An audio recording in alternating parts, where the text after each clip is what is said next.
This is Mr. Bicknell reading The Fighting Ground by Avi. 9:58. It was in the morning when Jonathan first heard the bell. He was standing in the warm open field, feeling hot, dirty, and bored. His father, not far off, limped as he worked along the newly turned rows of corn. As for Jonathan, he was daydreaming about being a soldier. His older brother was a soldier with General Washington in Pennsylvania. His cousin had joined a county regiment. Jonathan kept waiting for his father to say that he could join. He was, after all, 13, but his father only put him off. Jonathan dreamed of one day taking up a gun himself and fighting the enemy, for he had heard his father and his father's friends talk many times about the tyrannical British, their cruel mercenary allies, the German-speaking Hessians, and the hated Tories, those American traitors who had sided with the brutal English king. But Jonathan's father no longer spoke of war. During the past winter he had fought near Philadelphia and had been wounded in the leg. It was painful for him to walk, and Jonathan was needed at home. Though Jonathan kept asking questions about the battle, his father only shook his head, while his eyes grew clouded. Still, Jonathan could dream. So it was that at the sound of the bell they both stood still and listened. The bell, at the tavern a mile and a half away, was used to call the men to arms. This time it tolled only once.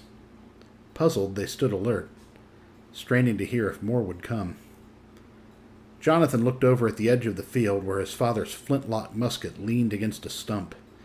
The cartridge box and powder horn were also there. The gun was primed, ready to be used. And Jonathan knew how. Hadn't his father taught him, drilled him, told him that everyone had to be prepared?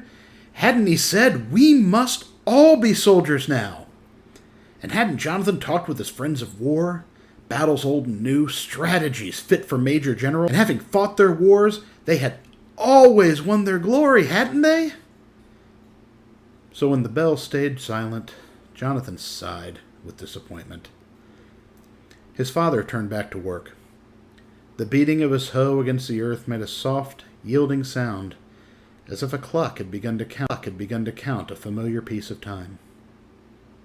But as Jonathan resumed his tasks, his mind turned to uniforms.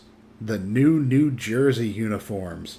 He pictured himself in a fancy blue jacket with red facings, white leggings, a beautiful new gun snug against his cheek.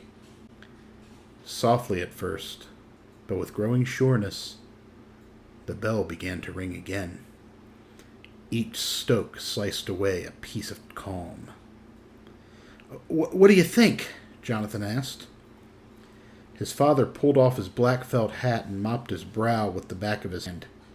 He was looking south, worry on his face. Absent-mindedly, he rubbed his wounded leg.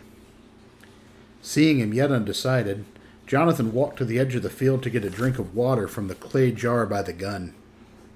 The cool water dripped down his neck, trickled over his chest, and made him shiver. The bell tolled on.